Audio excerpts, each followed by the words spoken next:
You are either creating or destroying your empire with every single decision that you make. Rock solid confidence, certainty, power. And the apparency of that is that got taken away from us. We're setting ourselves up for the other side of this, which will make those enemies hate us even more because we will be successful. We haven't really seen it. I still think we're in this honeymoon phase. We're all still shut in. I don't know what it looks like that 30 million people have lost their jobs. I will become a better mother during all of this, which means I've had to look at how I was operating. The more that you can trust each other within your roles, the less likely you are going to be to stop trying to vie for positions and who's right and who's wrong. It's been a big eye-opener to see who's really been there and who hasn't. And what are the steps that I need to take in order to be a better leader? And I'm doing them. You can take away everything, my things, my plane, my money, I don't care. No one can take away the value and the hours of training that I've given myself. I'm going to be stronger than ever when this is over.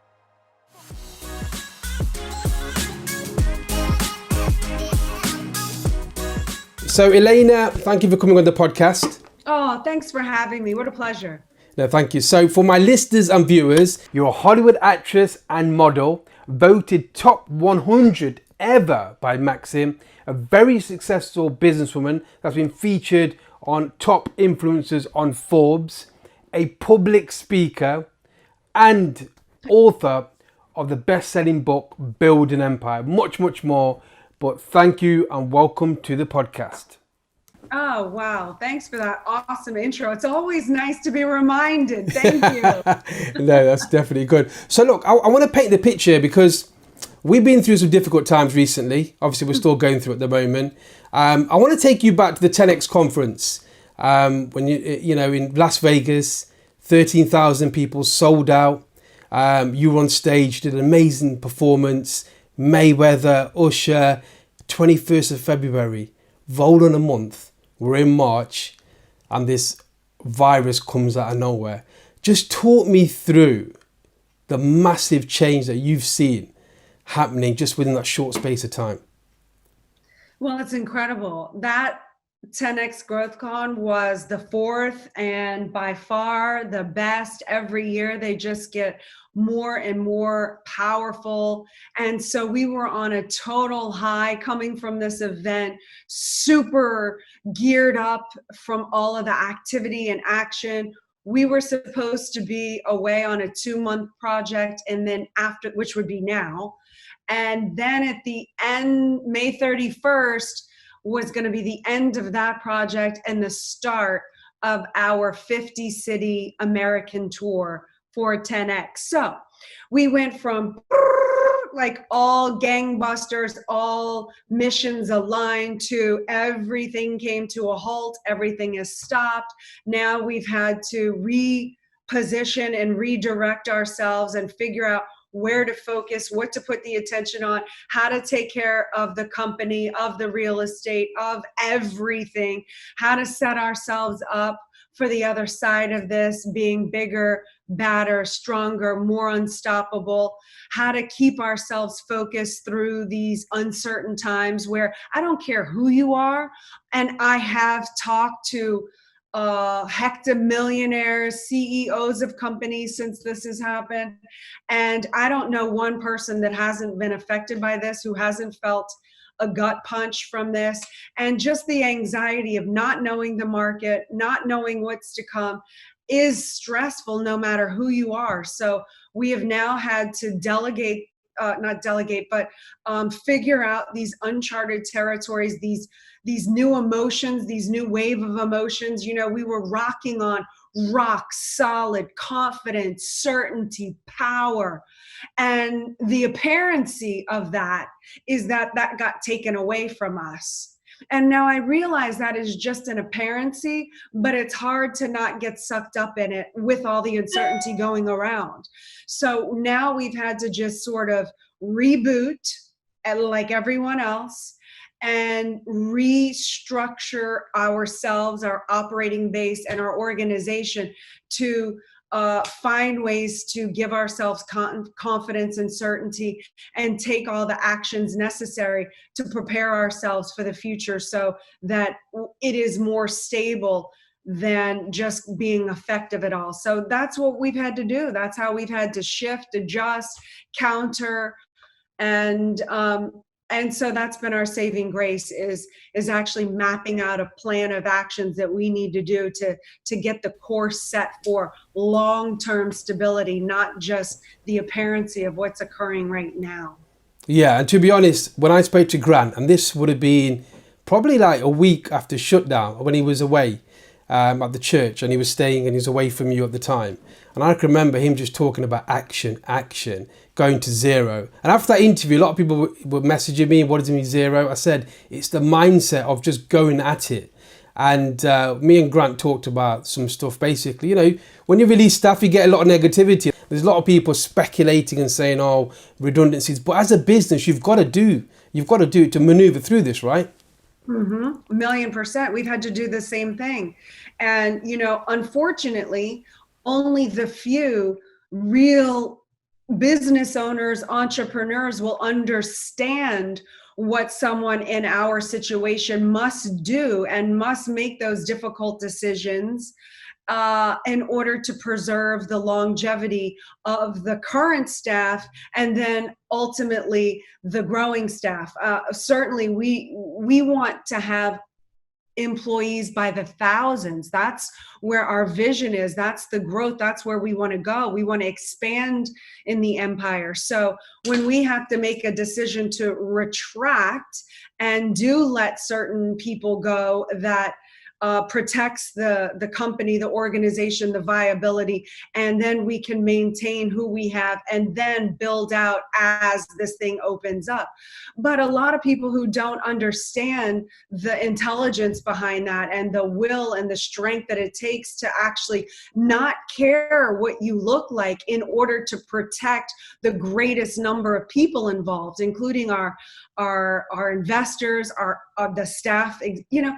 So, you know, not having to worry about being afraid of what you look like. It does take a leader and an entrepreneur to make those calls, and it never feels good. But the people who want to criticize, who will never understand what it takes, you know, they just want to project this idea that the quote unquote wealthy person or the boss, that somehow we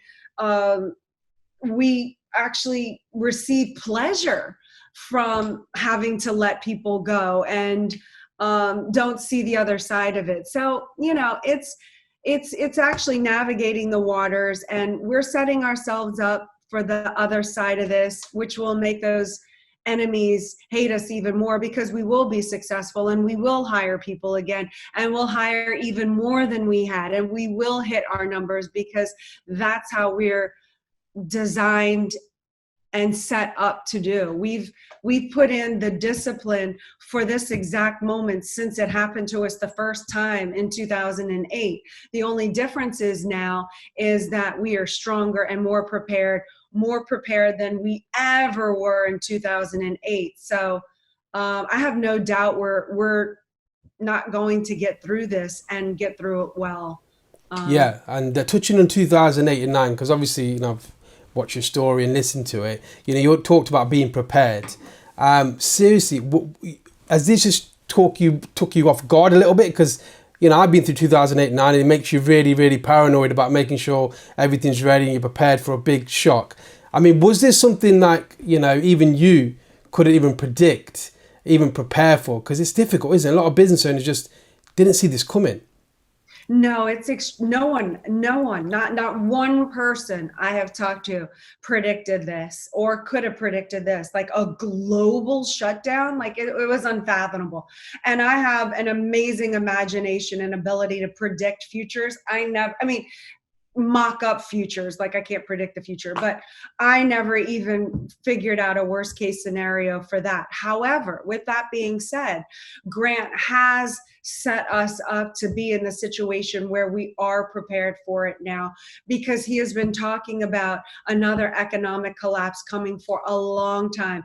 And we have learned a lot of methods and strategies that got us through it the first time, why we failed the first time, what we needed to strengthen to set ourselves up for this time. So we are just in an extremely strong position right now to deal with this.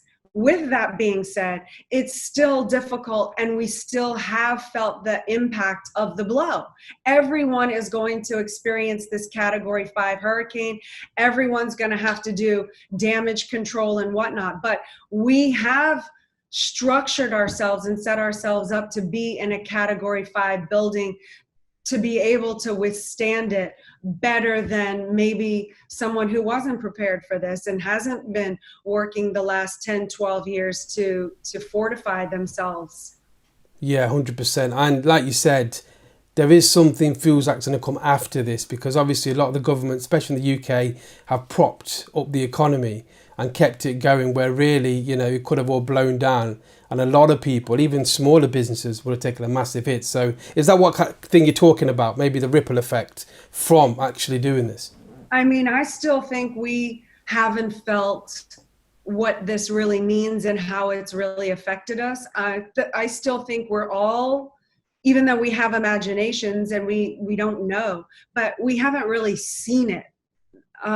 I still think we're in this honeymoon phase. We're all still shut in. I don't know what it looks like that 30 million people have lost their jobs. I don't know what that looks like. I don't know when this thing opens up where everyone will be. How many people can't afford to put food on their tables? Is that real? Is this another depression type situation? Like, I don't know. I don't feel like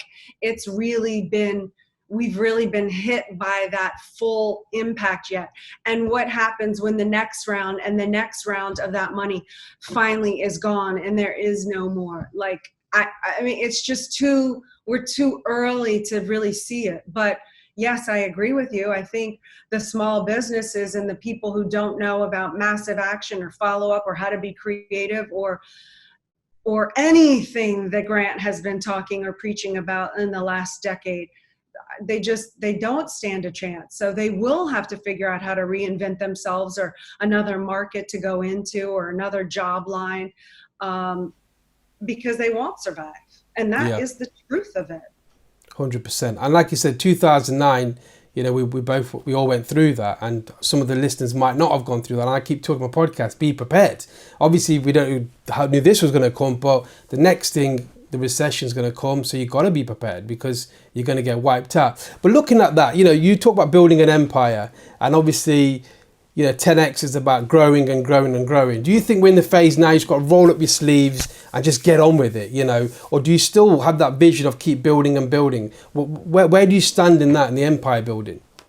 Well, I definitely still have the vision to keep building and building, and I'm constantly building and building, knowing that I am expanding and building now, today, even though the apparency is that maybe it's retreated and retracted. I mean, yes, you talk about being prepared. We are preparing for this. Economically, we are economizing, so there is no spending in my household right now unless it is going to be for self-enhancement or to better ourselves, improve ourselves, add revenue to the bottom line of the company. So we're already implementing those phases right now. But the biggest thing that we can do is take massive action and to fill the pipeline. We are still producing in my company. We are still making money. We are still advancing and expanding. However, it's taking approximately 318 calls to close a deal today. than it was versus pre all of this. So we're still getting it done, but we're also having to work harder. And because of that, our guys at the end of this are going to be more disciplined. They're going to be able to work through and know more.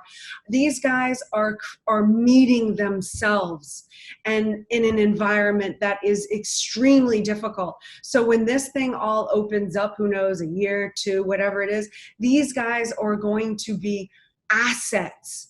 These guys are beasts, animals, ready to just devour the competition when all of this opens. So when all of this opens, I know it's going to be like a floodgate for our organization, because we're doing the difficult work now to set ourselves up for later. Yeah, and that's a key lesson in itself. You got to keep motivated. You've got to watch your bottom line even more now, and you've got to still keep growing. And I think that's what a lot of people don't do. They retract too much. You still got to keep growing, but grow in the right way. And I think that's a really important point you've made there, Elena. So with the family side, so how do you keep the positive? Obviously, the reason I want to get in the show, I think there's a real good post about you keeping the family unit tight and keeping the partnership tab. Obviously, you just see my wife and my children. And, that's another balance, because obviously, I go through the same challenges myself, because I'm on the front line. My wife, she supports me. She does everything. She's got her own businesses. But keeping that tight, especially in quarantine, is difficult. I mean, how have you managed to keep the balance right? Well, I've made a decision when this thing first started that I was going to be better on the other side of this. And so I already envisioned what I looked like on the other side of this. And now I'm backtracking to take the steps. So one of the areas that you mentioned is the family life and how I'm going to keep it together. And so I've made a decision. I will become a better mother during all of this, which means I've had to look at how I was operating and how do I do things differently now to make that line stronger for all of us to have more of a distraction-free environment and to keep the stress levels down.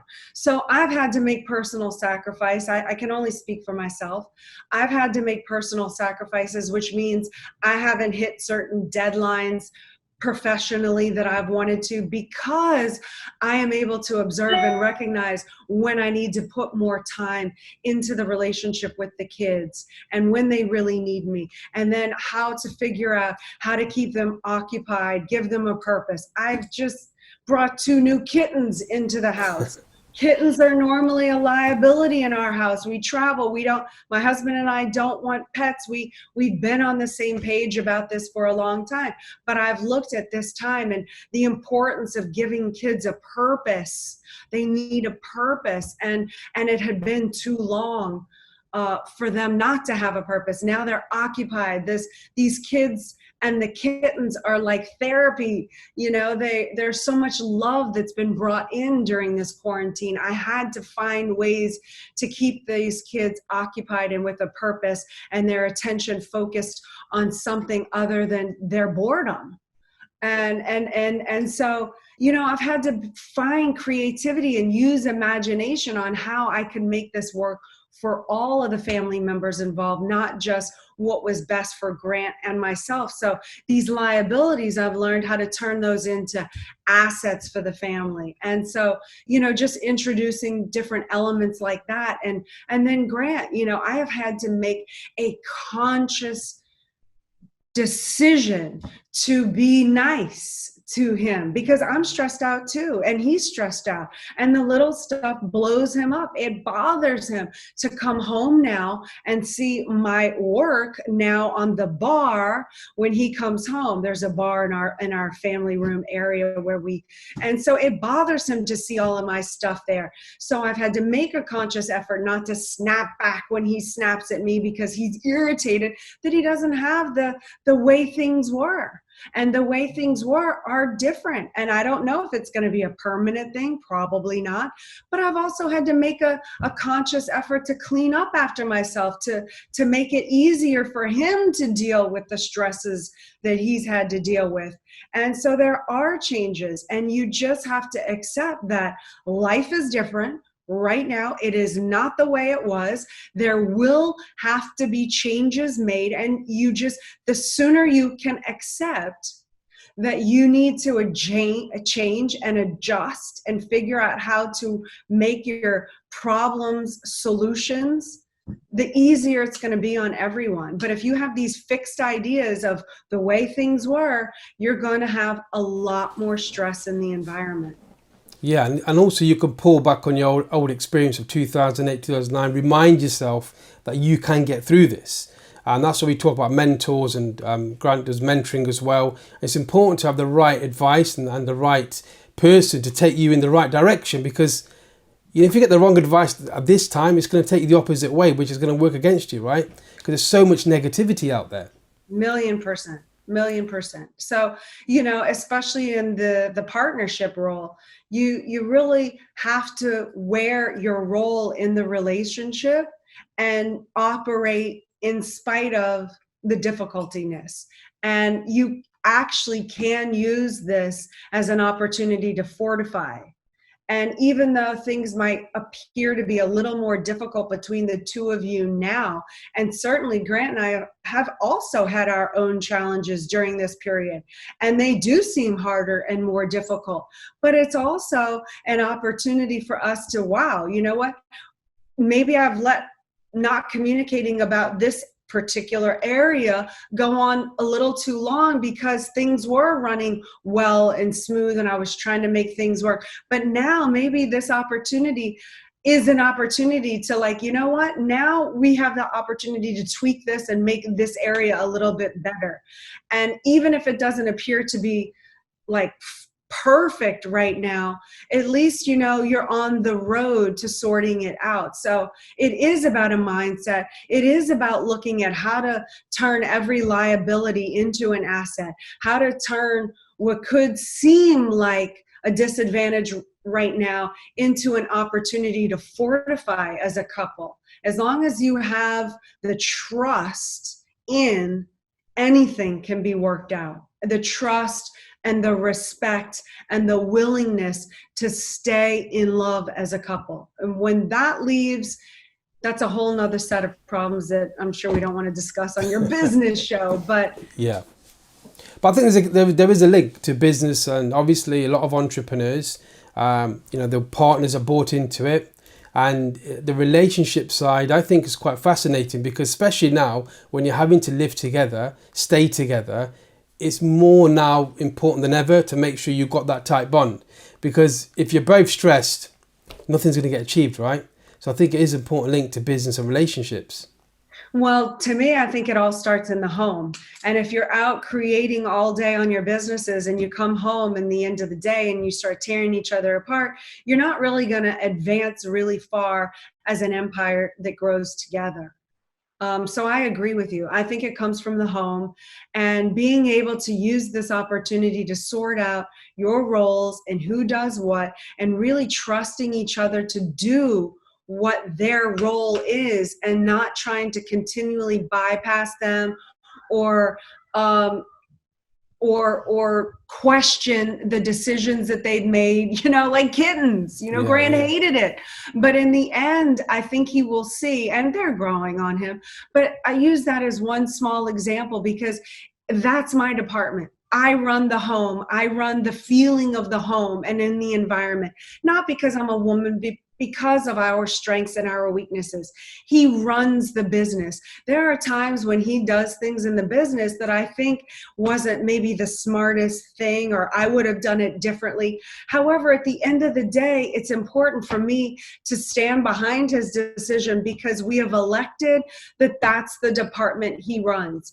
And then in the end of the day, it's important for him to get behind and trust, as a mother and as the family operator officer of our unit, that I made the right decision, and to back me on that. And the more that you can trust each other within your roles, the less likely you are going to be to stop trying to vie for positions and who's right and who's wrong.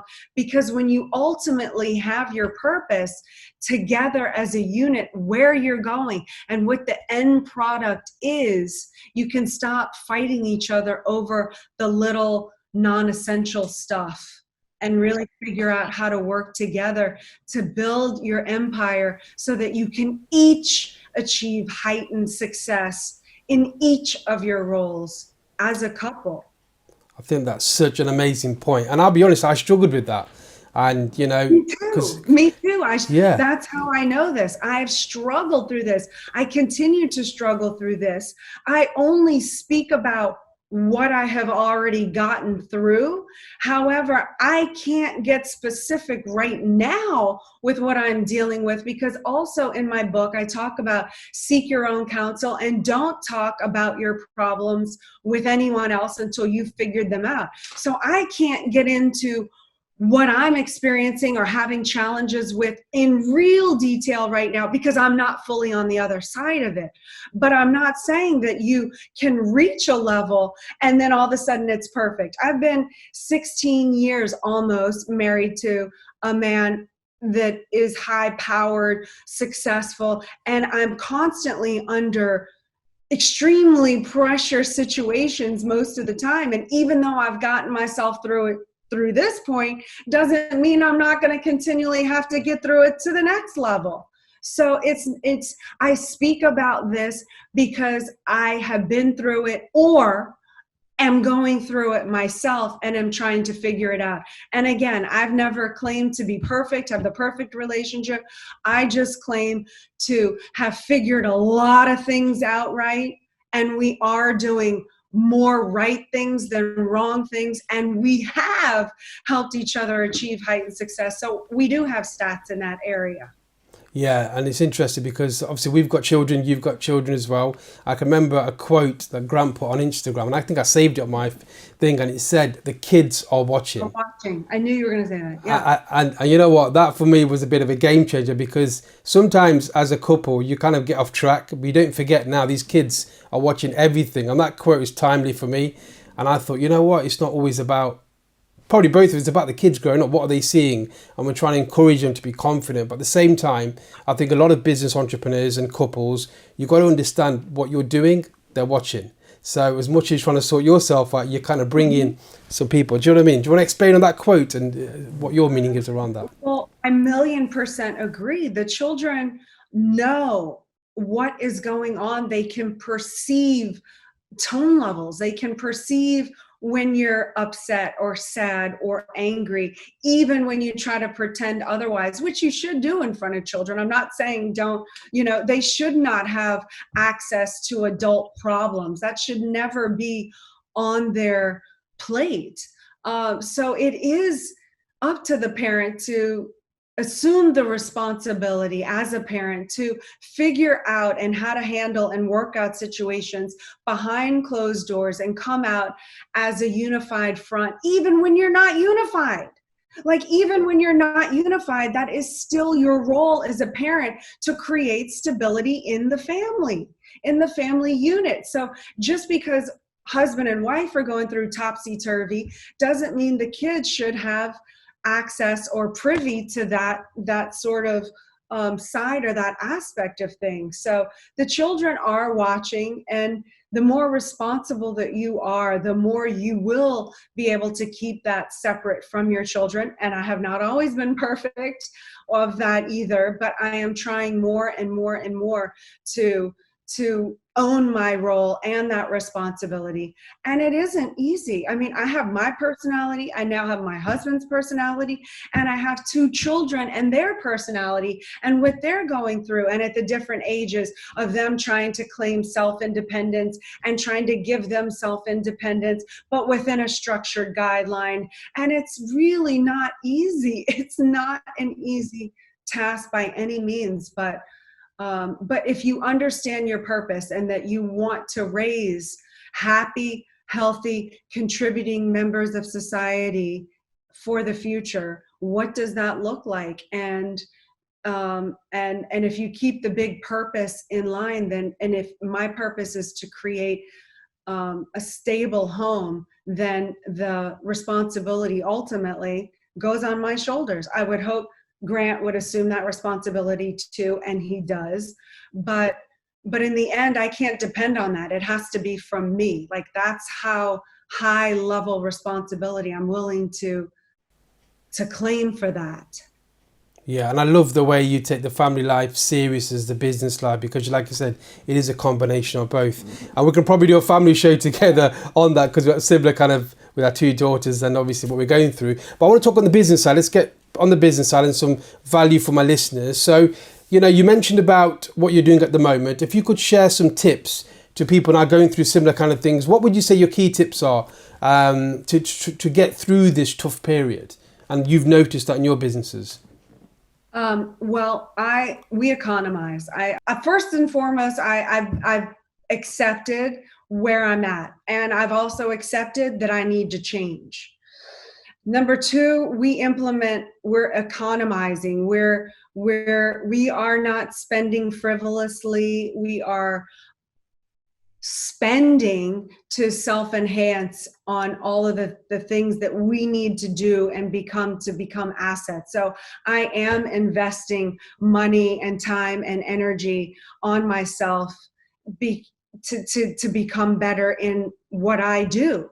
Also, I'm looking at who's in my life, who's in my circle, who's really supporting, how to support, who takes interest in the success of me and who doesn't, who is aligned with my mission, my purposes, our purposes, and who doesn't. I'm looking at the people in my life who needs to have a little less time spent with me, who needs to be, how do I spend more time with this person that's going to actually help me with the longevity of my empire. I'm eliminating, even economizing on loaf time. How do I take care of myself more with the physical health and the workouts?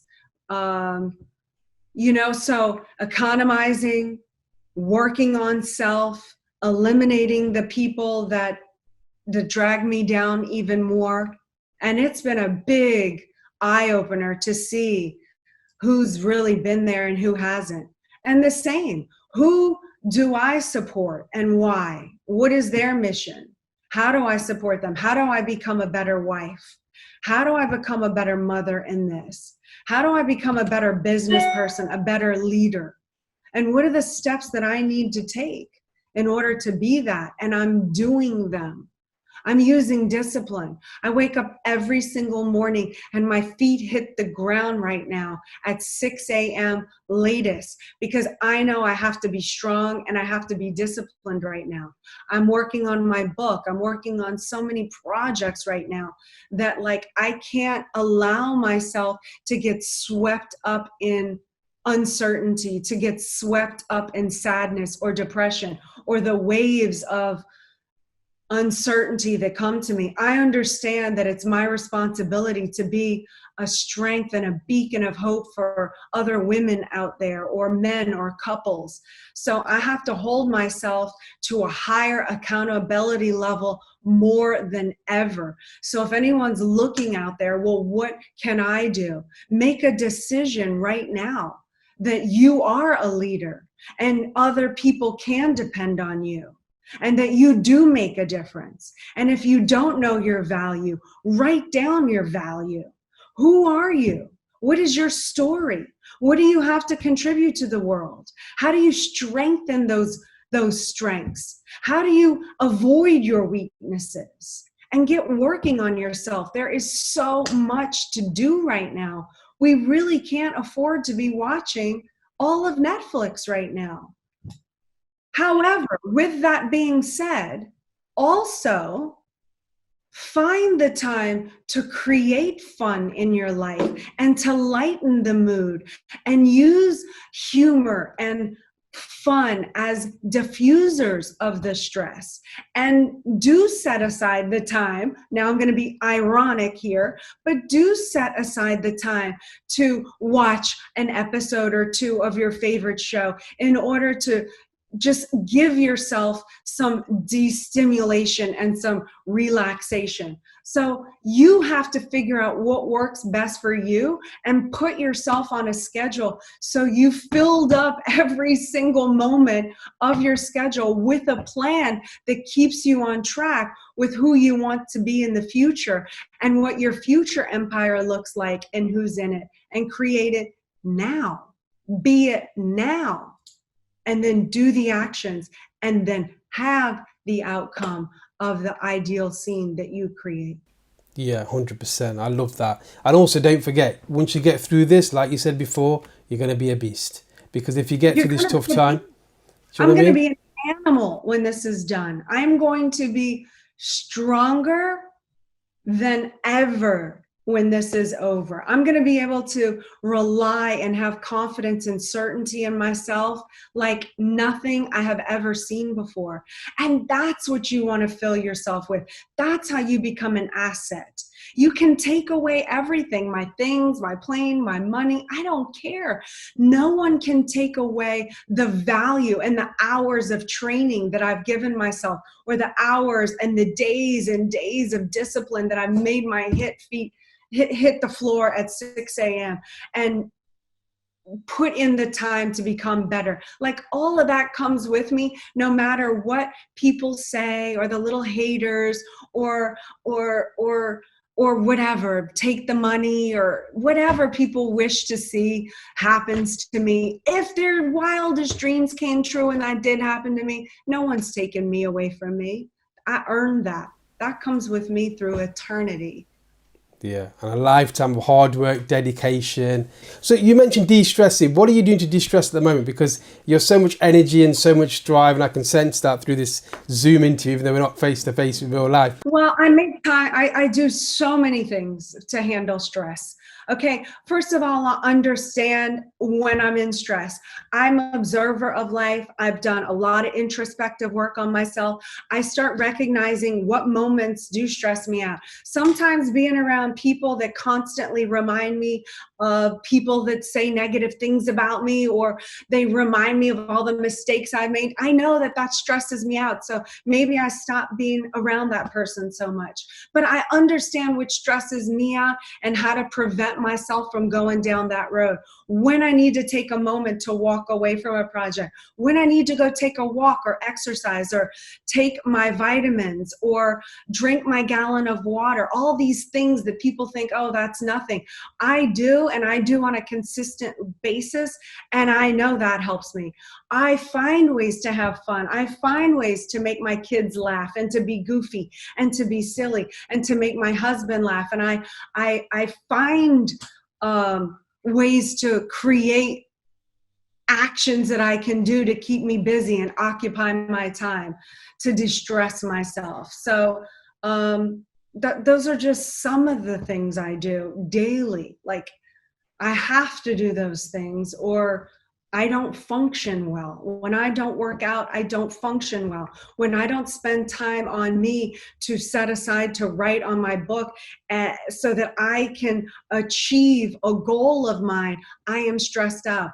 I have to hit my own targets and goals in order to be okay for myself, and then okay for everybody else. Cool. So are you, so in a sense, keeping that routine, keeping that work ethic, are you still keeping the routine the same, getting up? Obviously got to adjust a little bit. I mean, are you guys still going in the office at the moment? Are you allowed to go move around at the moment, or? Grant is still going to the office every single day.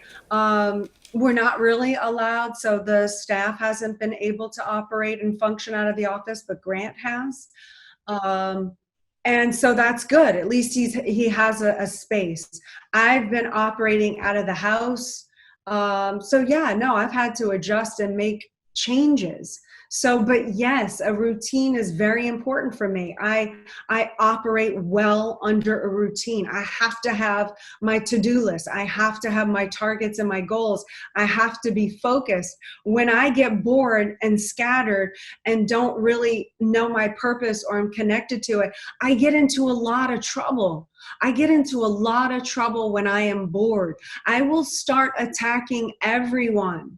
So I know I have to keep discipline in on myself and stay focused, or I don't become fun for anyone around me.